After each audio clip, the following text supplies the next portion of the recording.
आं रावनिबो गोसोखौ सेफायाखै।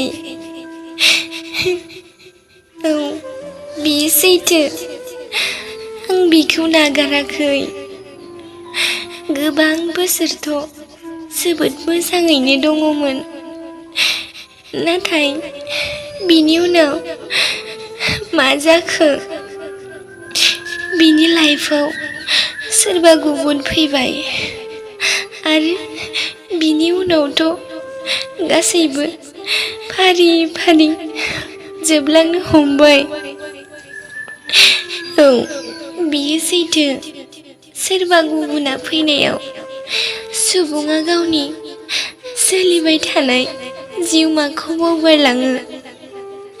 जाय सोमोन्दोआव मोजां मोननाय गैया, बै सोमोन्दोआ जेब्लायबो गोमालांखायो।